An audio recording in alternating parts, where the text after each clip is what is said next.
Okay बच्चों, तो आज हम स्टार्ट करते हैं फंडामेंटल थ्योरम ऑफ अरिथमेटिक, जो है एक्सरसाइज 1.2 के इंट्रोडक्शन में। फंडामेंटल थ्योरम ऑफ अरिथमेटिक ये है क्या, पहले हम उसको समझते हैं। काफी बड़ा है, देखने में तो आपको थोड़ा बड़ा दिखाई देगा, बट समझेंगे तो बहुत आसान है समझने के लिए, राइट। बोला गया एवरी कंपोजिट नंबर, राइट। कैसे number? Composite number. So every composite number can be express, कोई भी कंपोजिट नंबर हो उसको हम किस फॉर्म में एक्सप्रेस कर सकते हैं? As a product of prime. Prime number के प्रोडक्ट के फॉर्म में हम इसको क्या कर सकते हैं? एक्सप्रेस कर सकते हैं। And this factorization is unique. Factorization कैसा होगा? यूनिक होगा। यूनिक मतलब क्या हुआ कि सपोज किसी भी नंबर एक के मैंने सपोज फैक्टराइजेशन किए तो वो ही केवल उसके फैक्टराइजेशन हो सकते हैं, दूसरे उसके फैक्टराइजेशन नहीं हो सकते, right. Apart from the order, अगर हम उनके ऑर्डर को अगर भूल जाए तो, राइट। भूल जाए इन द सेंस कि अगर हम उसके ऑर्डर को बॉदर ना करें, in which the prime factor occurs, right. तो देखो इसमें ये चीज क्या है, हो सकता है ये चीज समझ में नहीं आई होगी अभी कि भाई कोई भी जो कंपोजिट नंबर है, पहले समझते हैं कि कंपोजिट नंबर क्या होता है। कंपोजिट नंबर्स, ठीक है बच्चों। चलो मान लो मैं नंबर्स कोई लिख लिए हैं यहाँ पे ऐसे 1 2 3 4 5 6 7 8 9 और 10, और इनमें से सपोज मेरे को लिस्ट आउट करना है कि भाई यहाँ पे कौन कंपोजिट नंबर है। साथ ही साथ में भी एक बात और लिख ले रहा हूँ, दैट इज प्राइम नंबर, ठीक है। तो एक कंपोजिट नंबर क्या है और प्राइम नंबर क्या है। देखो पहले चलो बात कर लेते हैं प्राइम नंबर के बारे में, ठीक है। प्राइम नंबर मतलब इस टाइप के नंबर होते हैं जिसको केवल आप 1 से डिवाइड कर सकते हो। Those numbers which can be divided by 1 and itself, है ना। ऐसे नंबर जिनको हम किससे डिवाइड कर सकते हैं? 1 से डिवाइड कर सकते हैं, या फिर क्या किससे डिवाइड कर सकते हैं? ओनली इटसेल्फ से डिवाइड कर सकते हैं। या फिर ऐसा भी एक डेफिनेशन आता है क्या कि those numbers who has exactly 2 factors, ऐसे नंबर जिनके कितने फैक्टर होते हैं? ओनली 2 फैक्टर केवल होते हैं, तो उसको हम क्या बोलते हैं? प्राइम नंबर बोलते हैं, राइट। और कंपोजिट नंबर ऐसे नंबर्स होते हैं कि those numbers who has more than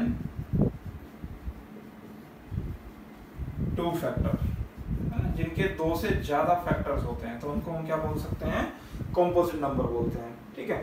अब देखो इसमें जो 1 नंबर है, 1 एक ऐसा नंबर है जो ना तो कंपोजिट है ना ही तो प्राइम है। क्योंकि देखो कितने फैक्टर होने जरूरी हैं? 2 फैक्टर होने जरूरी हैं। किसी भी नंबर के कितने फैक्टर होने जरूरी हैं? 2 फैक्टर होने जरूरी हैं। फैक्टर कैसे समझेंगे? मानो 1 है तो 1 को मैं कैसे लिख सकता हूँ? ओनली 1 1 जा 1 लिख सकता हूँ, दूसरा कोई मेरे पास रास्ता नहीं है। तो इसका केवल कितने फैक्टर हैं? 1 इसका फैक्टर है। अगर मैं 2 की बात करूँ तो 2 को कैसे लिख सकते हैं? 1 2 जा 2 या फिर 2 1 जा 2। तो इसके फैक्टर कितने हो गए बच्चों? देखो 2 इसके यहाँ पे फैक्टर्स हो गए, एक हो गया 1 और एक हो गया हमारे पास कितना? 2 फैक्टर हो गया। इसी तरीके से 3 को भी हम लिख सकते हैं कि 1 3 जा 3 एंड 3 1 जा 3। तो देखो इसके भी कितने फैक्टर हो गए बच्चों? 2 इसके फैक्टर हो गए। अगर सपोज हम 4 को चेक करते हैं तो देखो 1 4 जा 4, 4 1 जा 4 एंड 2 2 जा 4। तो इसके देखो इसके कितने फैक्टर हो गए? 3 फैक्टर हो गए, जो क्या हो गए? 2 से ज्यादा हो गए। 2 से ज्यादा फैक्टर हो गए, इसका मतलब 4 नंबर कैसा हो गया हमारा? कंपोजिट नंबर हो गया, राइट। तो ऐसे तो हम पता करते हैं किसके बारे में कि भाई कौन हमारे पास कंपोजिट नंबर है और कौन हमारे पास प्राइम नंबर है, राइट। अभी हम बात करते हैं कि इस फंडामेंटल थ्योरम को किस तरीके से हम अप्लाई करेंगे। जब हमारे पास सपोज कोई भी एक क्वेश्चन आएगा तो उसमें कैसे हम इस फंडामेंटल थ्योरम को अप्लाई करेंगे, right. So before that pause the video and note it down. Fine, तो देखो जैसे हम एक एग्जांपल ले लेते हैं 54, है ना। 54 सपोज हमने कोई नंबर ले लिया। अब इस 54 नंबर से हम इस थ्योरम जो है यहाँ पे इसमें जो वर्डिंग्स हैं उनको हम चेक करेंगे कि इस थ्योरम को हम कैसे समझ सकते हैं। देखो मानो 54 के मैं निकालता हूँ फैक्टर, सपोज निकालता हूँ तो 2 2 जा 4, 2 7 जा 14, 2 2 जा 4, 2 7 जा 14 बिल्कुल। फिर 3 9 जा 27 और 3 3 जा 9 और 3 1 जा 3। तो मान लो 54 के फैक्टर्स मेरे कितने आ गए बच्चों, देखो 2 3 3 और 3, ये मेरे क्या आ गए, फैक्टर आ गए। चेक करो क्या ये प्राइम नंबर है, बिल्कुल है, क्योंकि ऐसे ही कहा गया था every composite number can be express, कोई भी कंपोजिट नंबर है, कोई भी कंपोजिट नंबर है can be express as a product of prime. इसको हम कैसे एक्सप्रेस करेंगे, as a product of prime. 2 prime number, 3 prime number, 3 prime number, आगे भी 3 है, तो ये सभी नंबर कैसे हैं, प्राइम नंबर। तो प्राइम नंबर का प्रोडक्ट किसको रिप्रेजेंट करता है बच्चों, कंपोजिट नंबर को रिप्रेजेंट करता है। अब बोल रहे हैं और ये कैसा है, यूनिक है, ये कैसा है, यूनिक है। अब मान लो हमारी क्लास में 20 स्टूडेंट है ना, हमारी क्लास में मानो कितने स्टूडेंट है, 20 स्टूडेंट सपोज हमारी क्लास में है। सपोज एक बच्चे ने इस तरीके से इसके पेयर बनाए, 2 × 3 × 3 × 3 सपोज पेयर बनाए, बट मान लो किसी ने इस तरीके से करा 3 1 जा 3, 3 8 जा 24, 3 6 जा 18, 2 3 जा 6 एंड 3 1 जा 3। मान लो किसी ने इस तरीके से कर दिया 54 = 3 × 3 × 2 × 3। तो देखो ऑर्डर डिफरेंट हो सकता है, ऑर्डर डिफरेंट हो सकता है, बट जो फैक्टर्स निकले हैं वो यूनिक हैं। यूनिक कैसे, इसमें देखो 3 बार 3 है, इसमें भी 3 बार 3 है, 1 बार 2 है, इसमें भी 1 बार 2 है, राइट। बट इसके ऑर्डर को अगर आप बच्चों को बोले, हम ऐसा बोले कि ऑर्डर जो है, ऑर्डर ऑलवेज आप रखें किस फॉर्म में, इंक्रीजिंग ऑर्डर में। अगर आप इनका ऑर्डर सब्स्टिट्यूट कर दें, इनका ऑर्डर अगर किस फॉर्म में रख दें, इंक्रीजिंग ऑर्डर में, कैसे कि 2 × 3 × 3 × 3, तो फिर क्या होगा बच्चों, सभी के जो फैक्टर्स होंगे, सभी के फैक्टर्स होंगे वो कैसे आ जाएंगे, 20 के 20 स्टूडेंट्स के फैक्टर कैसे आएंगे, सेम आएंगे, राइट। तो देखो एवरी कंपोजिट नंबर, ये हमारे पास हमने लिया है कंपोजिट नंबर दैट इज 54, इसको हम कैसे एक्सप्रेस कर सकते हैं, as a product of prime में इसको एक्सप्रेस कर सकते हैं, राइट। तो देखो जब भी हम कभी किसी कंपोजिट नंबर के फैक्टर्स निकालते हैं, फैक्टर जब भी हम निकालते हैं तो वो ऑलवेज निकलेंगे प्राइम नंबर्स को निकलेंगे, right. And this factorization is unique, ये जो फैक्टराइजेशन होगा ये कैसा होगा बच्चों, यूनिक होगा, right. Apart from the order, अगर हम ऑर्डर को भूल जाएं थोड़ी देर के लिए, right, in which the prime factor occurs. तो इस हिसाब से हमने क्या करा, कोई भी एक कंपोजिट नंबर लिया और इस थ्योरम को क्या किया गया, यहाँ पे एक प्रूव किया गया थ्योरम को, कि किसी भी एक कंपोजिट नंबर को लेके हमने उसके निकाले यहाँ पे फैक्टर्स निकाले, और जो फैक्टर्स हैं, फैक्टर्स कैसे हैं, प्राइम है, इनका ऑर्डर वरी कर सकता है, राइट, ऑर्डर इनका चेंज हो सकता है अकॉर्डिंग टू द स्टूडेंट्स, है ना, कोई कैसा किस ऑर्डर में निकाल रहा है, कोई किस ऑर्डर में निकाल रहा है। बट अगर आप बच्चों को बोल दें कि सभी किस ऑर्डर में लिखे भैया, इंक्रीजिंग ऑर्डर में लिखें, तो सभी का आंसर कैसा आएगा, सेम आएगा। जो फैक्टर्स होंगे, फैक्टर्स किस ऑर्डर में मिलेंगे आपको, एकदम सेम ऑर्डर में मिलेंगे, right. So this is all about the fundamental theorem of arithmetic, right. So please pause the video and note it down. Okay, so example number 1 है, हम आगे बात करते हैं। इसमें कहा गया कंसीडर द नंबर 4n। एक हमारे पास नंबर है 4n, बोला गया where n is a natural number, और जो n है, n यहाँ पे नेचुरल नंबर है, मतलब 1 2 3 4 5 6 uncountable numbers. Check whether there is any value of n, हमें ये चेक करना है कि n की किसी वैल्यू के लिए for which 4n and with the digit 0। देखो कहा ऐसा गया क्वेश्चन में कि 4n हमारे पास ये एक नंबर है, हम इसमें जो n की वैल्यू रखेंगे, n बिलोंग्स टू क्या है, नेचुरल नंबर है, n बिलोंग्स टू क्या है, नेचुरल नंबर है। अब हमें यहाँ पे n की जो वैल्यू है वो नेचुरल नंबर रखनी है, और चेक करना है कि क्या किसी वैल्यू के लिए इसकी जो एंड डिजिट है, एंड डिजिट का मतलब क्या है कि इसकी जो यूनिट डिजिट आएगी वो कभी 0 हो सकती है क्या। मान लो n की वैल्यू सपोज तुमने 1 रखी, तो आंसर कितना है तुम्हारा, 4 आ गया। n की वैल्यू मानो तुमने 2 रखी, तो आंसर कितना आ गया तुम्हारा, 16 आ गया। n की वैल्यू मानो तुमने 3 रखी, आंसर तुम्हारा कितना आ गया, 64 आ गया। कहाँ तक रखेंगे इसको कि जिसके लिए आंसर हमको कितना मिल जाए, 0 मिल जाए, राइट। तो उसके लिए हम क्या काम करते हैं, एक ट्रिक बनाते हैं कि जिससे हमको एग्जैक्टली मालूम हो जाए कि n की किसी वैल्यू रखने से यहाँ पे 4n की जो यूनिट डिजिट है वो हमको 0 मिल भी सकती है या नहीं मिल सकती। दिस इज ऑल्सो पॉसिबल कि ऐसा भी हो सकता है कि भाई हमें 0 मिले ही ना, यूनिट डिजिट हमको 0 मिले ही ना। तो उसके लिए देखो क्या होना चाहिए हमारे पास, जो n डिजिट है, n डिजिट अगर हमको क्या चाहिए 0 चाहिए, अगर हमको n डिजिट क्या चाहिए 0 हमको चाहिए, तो हमको क्या करना पड़ेगा देखो। उसमें सबसे पहली बात आपको चाहिए पेयर चाहिए, पेयर आपको चाहिए किसका 2 और 5 का आपको पेयर चाहिए। 1 पेयर आपको चाहिए किसका 2 और 5 का, मतलब उसके अंदर 2 भी प्रेजेंट होना चाहिए और उसके अंदर 5 भी प्रेजेंट होना चाहिए।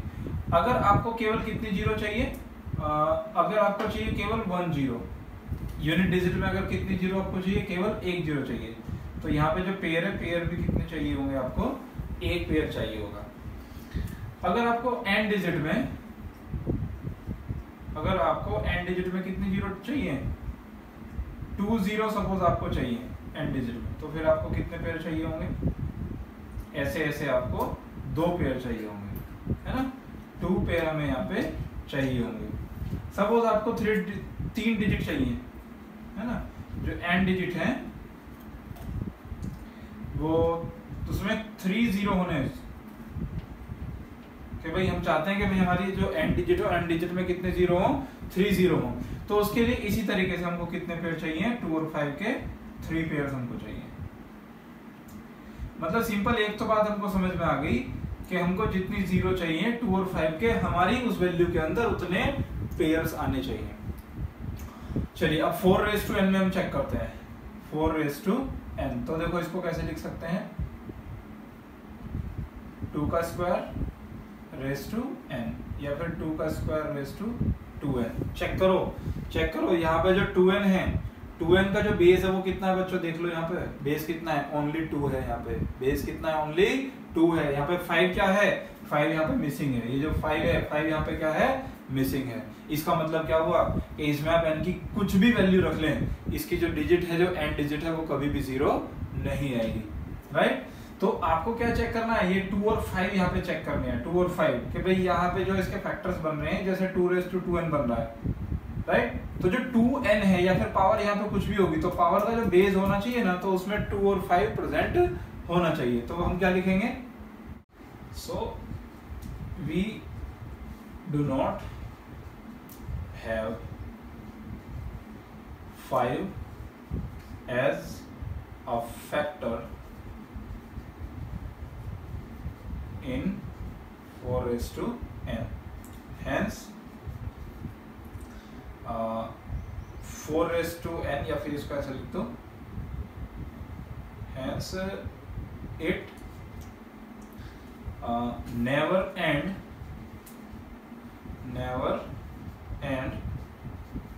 with the digit 0।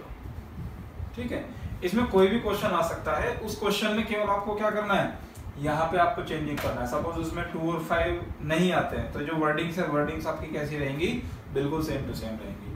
ठीक है, एग्जांपल के तौर पे चलो मान लो एक और मैं वैल्यू ले लेता हूँ। सपोज आपको यहाँ पे 4n की जगह पे क्वेश्चन आ गया कि भाई 6n, है ना, कि भाई 6n में चेक करो कि क्या ये इसकी जो यूनिट डिजिट है या फिर इसकी जो एंड डिजिट है वो कितनी हो सकती है, 0 हो सकती है। तो उसको आप क्या कर लो, ऐसा कर लो, है ना, 6 को कैसे ब्रेक कर लो, 2 और 3, तो ये कितना हो गया 2n मल्टीप्लाई 3n। चेक करो यहाँ पे 5 अगेन मिसिंग है, 5 यहाँ से फिर से मिसिंग है, इसका मतलब 6n है, वो भी जो उसकी जो एंड डिजिट है वो भी 0 नहीं हो सकती। क्यों नहीं हो सकती, क्योंकि उसमें भी क्या है 5 मिसिंग है। कोई भी नंबर आप ले सकते हो, मान लो 8n तुमने ले लिया, 8n में भी चेक कर लो, 2/3n, मतलब कितना हो गया 2/3n। तो चेक करो यहाँ पे भी क्या मिसिंग है, 5 यहाँ पे भी मिसिंग है। तो कभी भी अगर आपको ये क्वेश्चन आता है, इंपॉर्टेंट क्वेश्चन है एग्जाम के पॉइंट ऑफ व्यू से, 2 मार्क्स में क्वेश्चन आता है, तो इस तरीके से आपको चेक कर लेना है कि जो 2 और 5 अगर यहाँ पे है तो फिर सही है, उसमें एंड डिजिट 0 आ सकती है, और अगर वहां पे 2 या 5 नहीं है तो इसका मतलब क्या हो गया कि भाई वहां पे जो एंड डिजिट है वो 0 नहीं आ सकती, राइट। तो फिर आप स्टेटमेंट कुछ ऐसे लिख देंगे, so we do not have 5 as a common factor in जो भी आपको नंबर दिया हो, hence it never end with the digit 0, right. कि वो 0 उसकी जो एंड डिजिट है वो कभी भी नहीं हो सकती है, right. So please pause the video and note it down. चलिए, तो एग्जांपल नंबर 6 में बोला है find LCM and HCF of 6 and 20 by prime factorization method, right. तो बच्चों का क्वेश्चन आगे के जिसमें आपको एलसीएम निकालना है, एचसीएफ निकालना है, किसका 6 और 20 का निकालना है, और मेथड यहाँ पे यूज करना है कौन सा, प्राइम फैक्टराइजेशन मेथड, राइट। जैसे एक्सरसाइज 1.1 में बताया गया था, वहां पे यूक्लिड्स डिवीजन यूज किया गया था, बट अगर आपको लिखते हैं प्राइम फैक्टराइजेशन तो वही आप पुराने वाली टेक्निक से फाइंड आउट कर देंगे। किस तरीके से फाइंड आउट करते हैं वो देख लो। इनके पहले हम क्या निकाल लेते हैं, फैक्टर्स निकाल लेते हैं। 2 3 जा 6, 3 1 जा 3, 20 के फिर निकाल लेंगे। 2 10 जा 20, 2 5 जा 10 एंड 5 1 जा 5।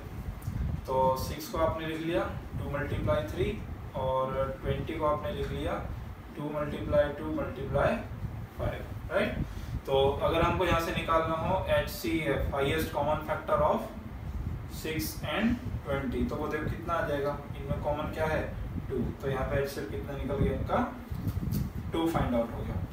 और अगर हम बात करें LCM ऑफ 6 and 20, तो वो क्या होगा, जो कॉमन वैल्यू है, कॉमन वैल्यू को एक बार लिख लेते हैं और बाकी पूरा लिख लेते हैं। बाकी क्या बचा 3 2 5, तो 3 × 2 × 5, इसको चेक कर लो, 2 3 जा 6 और 5 2 जा कितना हो गया 10 हो गया। That means LCM of 6 and 20 कितना मिल गया हमको, 6 × 10, that is LCM of 6 and 20। ये तो 6 10 जा कितना हो गया भैया 60 हो गया, राइट। तो इस तरीके से हमने निकाल लिया, LCM भी निकाल लिया और HCF निकाल दिया, राइट। अब देखो यहाँ पे एक फॉर्मूला आता है फॉर एनी टू नंबर, ठीक है। For any two number let say A and B, हमने कोई भी दो नंबर ले लिए, A ले लिया और B ले लिया। तो इसमें ऐसा कहा गया है कि HCF ऑफ AB की मल्टीप्लाई अगर आप LCM ऑफ AB से करते हैं तो this equals to the product of two number. ये एक फॉर्मूला है हमारा, या फिर इसको ऐसे बोल सकते हैं the relation between LCM and HCF। LCM और HCF के बीच में एक रिलेशन भी है यहाँ पर बनती है कि भाई HCF of two number multiply LCM of two number, this equals to the product of the two number. ये दो नंबर के प्रोडक्ट के इक्वल होता है। चलो इस फॉर्मूले को इसी से हम वेरीफाई करके यहाँ पे चेक भी कर लेते हैं। देखो टू नंबर हमारे पास क्या है 6 और 20, तो देखो A की वैल्यू सपोज कितना है 6 है और B की वैल्यू हमारे पास कितना है 20 है। अब हमने क्या निकाल के रखा है यहाँ पे, HCF निकाल के रखा है। HCF कितना निकाल के रखा 2, तो देखो यहाँ पे हम लेफ्ट हैंड साइड लेते हैं, पहले इस फॉर्मूले को हम वेरीफाई कर रहे हैं, ठीक है। लेफ्ट हैंड साइड में क्या लिखा, HCF of AB multiply LCM of AB, right. तो HCF कितना है यहाँ पे, HCF देखो कितना लिखा हुआ 2 लिखा हुआ, LCM कितना लिखा हुआ 6 लिखा हुआ, सॉरी 60। तो 60 और 2 का मल्टीप्लाई कितना हो गया बच्चों 120 आ गया। मतलब जो लेफ्ट साइड की हमारी वैल्यू आई वो कितनी है, वैल्यू आई हमारी 120 वैल्यू आई। चलो अभी इनका मल्टीप्लाई कर लेते हैं राइट हैंड साइड को यूज करके। राइट साइड में क्या लिखा हुआ है AB, मतलब A और B की प्रोडक्ट। तो 6 × 20, 6 × 20 कितना हो गया देखो 120 हो गया। इसका मतलब ये हुआ कि जो लेफ्ट हैंड साइड है राइट हैंड साइड है दोनों कैसी हो गई इक्वल आ गई, और इक्वल भी किसके आ गई 120 के इक्वल आ गई। इसका मतलब क्या हो गया कि भैया जो हमारा फॉर्मूला था, फॉर्मूला क्या हो गया हमारा वेरीफाई हो गया। वेरीफाई हो गया that means HCF of two number multiply LCM of two number, these are equals to the product of two number, right? तो हम इन पे और क्वेश्चंस आगे सॉल्व करते हैं। Before that pause the video and note it down. Okay, तो चलिए अब एग्जांपल नंबर 7 इसमें कहा गया find HCF of 96 and 404 by the prime factorization method. ठीक है, इनका हमको HCF निकालना है प्राइम फैक्टराइजेशन मेथड से, और कह रहा है कि आप LCM भी निकाल दीजिए कि इनका LCM भी क्या होगा वो बता दीजिए। तो चलिए पहले HCF निकाल लेते हैं। HCF के लिए हमको क्या करना पड़ेगा, पहले 96 के हमको फैक्टर्स लिख लेंगे। 2 4 जाए 2 8 16, 2 2 जा 4, 2 4 जा 8, 2 12 जा 24, 2 6 जा 12, 2 3 जा 6 एंड 3 1 जा 3। तो 96 के पहले हमने फैक्टर लिख लिए, that is 2 multiply 2 multiply 2 multiply 2 multiply 2। 2 कितने टाइम है? 5 टाइम है, 1 2 3 4 5, और बचा क्या हमारे पास 3। इसी तरीके से हम निकाल लेंगे 4 0 4 के, तो 2 2 जा 4 0 2, 2 1 जा 2 0 1। फाइन, 1 0 1 किसी के टेबल में नहीं आता तो क्या हो जाएगा? 1 0 1 बन जा 1 0 1। तो 4 0 4 ये कितना आ गया? 2 मल्टीप्लाई 2 मल्टीप्लाई 1 0 1। ठीक है, तो चलिए अब क्या निकालते हैं हम?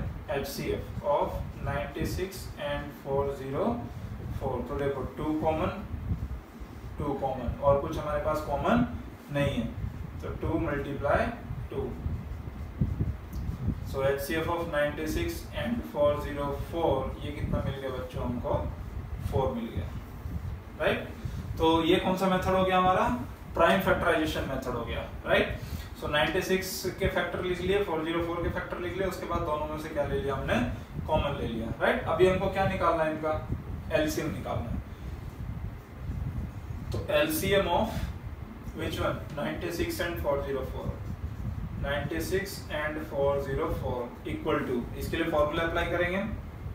फॉर्मूले में क्या कहा गया था कि 96 into 404 upon HCF of 96 and 404। देखो ये बना कैसे, उसको देखो जरा। HCF of AB multiply LCM of AB is equal to कितना था? देखो AB था, हमको क्या निकालना? LCM। LCM हमें चाहिए, तो LCM को इधर रखेंगे, HCF को दूसरी तरफ लेके जाएंगे। मतलब LCM of AB is equal to कितना हो जाएगा? Product of two number divided by their HCF, है ना। उनके जो HCF होंगे उससे हमको क्या कर देना है? डिवाइड कर देना है। तो सॉल्व करते हैं। 96 इंटू 404 अपॉन इनका HCF कितना निकला है? 4 यहाँ पे HCF निकल गया है, ठीक है। तो 4 से बड़ा इजीली सिंप्लीफाई हो जाएगा। 4 1 जा 4 0, 4 1 जा 4। मतलब 96 की मल्टीप्लाई किस में कर दो? 1 0 1 में कर दो, जो कितना आएगा? 96 96। मतलब ये क्या निकल गया? इनका LCM आ गया। LCM of 96 and 404। तो देखो इसमें दोनों चीजें हो गई, प्राइम फैक्टराइजेशन मेथड भी लग गया, और ये जो फॉर्मूला था ये फॉर्मूला भी यहाँ पे क्या हो गया? अप्लाई हो गया। तो इस तरीके से क्वेश्चन को हम सॉल्व कर सकते हैं, राइट। तो आगे हम और क्वेश्चन करेंगे। Before that pause the video and note it down. तो एग्जांपल नंबर 8 है, जिसमें कहा गया find the HCF and LCM of 6 72 and 120 using prime factorization method. ठीक है, अब तक हमने देखा था कि 2 नंबर के हमसे LCM या HCF पूछे जा रहे थे, बट अब हम बात करेंगे कि भाई 3 नंबर के हमको LCM या फिर HCF कैसे निकालना है, राइट। बहुत इजी है, जैसे 2 की करते हैं वैसे 3 के लिए भी कर लेंगे। जैसे 6 है तो इनके पेयर बना लेते हैं पहले अलग अलग। 6 का है जैसे, तो 2 3 जा 6 और 3 1 जा 3, तो 6 को हम लिख सकते हैं 2 मल्टीप्लाई 3। फिर 72 के फाइंड आउट कर लें, तो 2 3 जा 6, 2 6 जा 12, 2 1 जा 2, 2 8 जा 16, 2 9 जा 18, 3 3 जा 9 और 3 1 जा 3। 2 है 3 टाइम, 3 है 2 टाइम, तो 72 2 multiply 2 multiply 2 multiply 3 multiply 3। Fine, अभी किसका ले लें? 120 को। 120 को ले लिया, इधर थोड़ा जगह कम पड़ेगी, चलो इधर लिख लेते हैं 120। तो 2 6 जा 12, 2 3 जा 6, 2 3 जा 6 और 2 15, 3 5 एंड 5 1। तो 120 के लिए कितने मिल जाएंगे हमको? 2 मल्टीप्लाई 2 मल्टीप्लाई 2 मल्टीप्लाई 3 और मल्टीप्लाई 5। तो सबसे पहले हम कैलकुलेट करेंगे इनका HCF। HCF ऑफ, जब भी हम HCF लिखे तो इसी तरीके से लिखेंगे 6 72 एंड 120। कॉमन कौन है? 2 कॉमन है, और दूसरा कॉमन कौन है? 3। तो 2 मल्टीप्लाई 3 2 मल्टीप्लाई 3 दैट इज 6। तो ये तो मिल गया कि हमको HCF मिल गया। अच्छा, जब हम LCM अब निकालेंगे तो वहां पे वो जो हमने फॉर्मूला पढ़ा था कि HCF of two number multiply LCM of two number is equal to their product, तो वो 3 नंबर के लिए एप्लीकेबल नहीं होता है, राइट।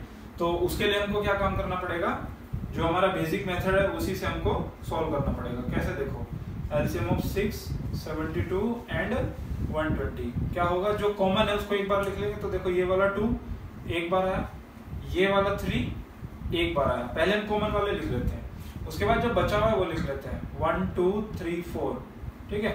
जो 2 है वो कितने टाइम आया, 4 टाइम आया, तो 1 2 3 4, 3 एंड 5, 3 एंड 5। अब इनकी जो भी मल्टीप्लाई आती हो वो हमारा क्या मिल जाएगा, हमको LCM मिल जाएगा, राइट। तो इस तरीके से क्या निकाल सकते हैं, HCF और LCM निकाल सकते हैं यूजिंग प्राइम फैक्टराइजेशन मेथड। अभी अगर